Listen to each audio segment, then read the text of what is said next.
மத்தியிலே தேசிய திராவிட முன்னேற்ற கழகத்தின் தலைவர் நம்முடைய அன்புக்குரிய கேப்டன் விஜயகாந்த் அவருடைய துணைவியார் திருமதி பிரேமலதா விஜயகாந்த் வந்திருக்கிறார்கள். அவரோடு திரு சுதீஷ் அவர்கள் வந்திருக்கிறார்கள். நம் அனைவர் சார்பாக, குடும்பத்தின் சார்பாக தேமுதிகவின் தலைவர் திருமதி பிரேமலதா விஜயகாந்த் அவர்களை ஒரு சில வார்த்தைகள் சொல்லும்படி அன்போடு கூட கேட்டுக்கொள்கிறேன்.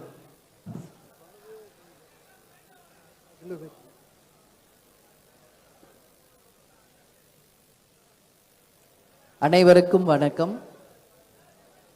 தந்தை பேராயர் ஐயா சர்க்குணம் எஸ்ரா சர்க்குணம் அவர்கள் இன்று நம்மோடு இல்லை அப்படின்னு நினைக்கிறதே ரொம்ப கஷ்டமாக இருக்குது.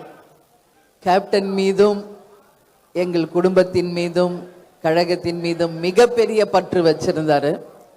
ஒவ்வொரு பிறந்தநாள் அன்றைக்கும் கேப்டனை நேரடியாக வந்து சந்தித்து பிறந்தநாள் வாழ்த்துக்களை தெரிவிப்பதில் அவர் என்னைக்குமே அதை கடைபிடிச்சார்.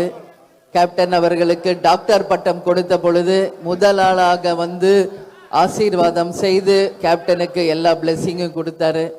அது மட்டும் இல்லை, ஒரு ஏழை பங்காளனாக அனைத்து கிறிஸ்துவ மக்களின் மனதில் இடம் பிடித்தவர் ஐயா தந்தை பேராயர் எஸ்ரா சர்க்குணம் அவர்கள்.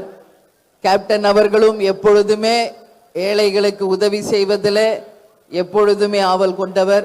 அந்த வகையில் இன்றைக்கு அனைவருக்கும் எடுத்துக்காட்டாக வாழ்ந்து சென்ற ஐயா எஸ்ரா சர்க்குணம் அவர்கள் மறைந்தாலும் இந்த உலகம் இருக்கும் வரை அனைவர் உள்ளத்திலும் நிச்சயமாக இருப்பார்கள் என்பதில் எந்த மாற்று கருத்துமே கிடையாது. எனவே அவர் இன்றைக்கு நம்மிடையே இல்லை என்றாலும் நிச்சயமாக அவர் ஆண்டவர் கிறிஸ்துவ அவர்களுடைய பாதத்திலே சென்று அங்கிருந்து எல்லா மக்களையும் ஆசீர்வதிப்பார் என்ற நம்பிக்கையோடு அனைத்து கிறிஸ்துவ மக்களுக்கும் அவரை சார்ந்த குடும்பத்தாருக்கும் அனைவருக்கும் ஆழ்ந்த இரங்கலை தெரிவித்து அவருடைய ஆன்மா சாந்தி அடைய வேண்டும் என்று கேப்டன் சார்பாகவும் தேசிய முற்போக்கு திராவிட கழகத்தின் சார்பாகவும் எங்கள் குடும்பத்தின் சார்பாகவும் என்னுடைய வேண்டுதலை வைக்கிறேன். நிச்சயமாக அவர் நம்மோடு இருந்து பிளஸ் செய்வார் என்ற நம்பிக்கையோடு உங்களிடமிருந்து விடைபெறுகிறேன். நன்றி, வணக்கம்.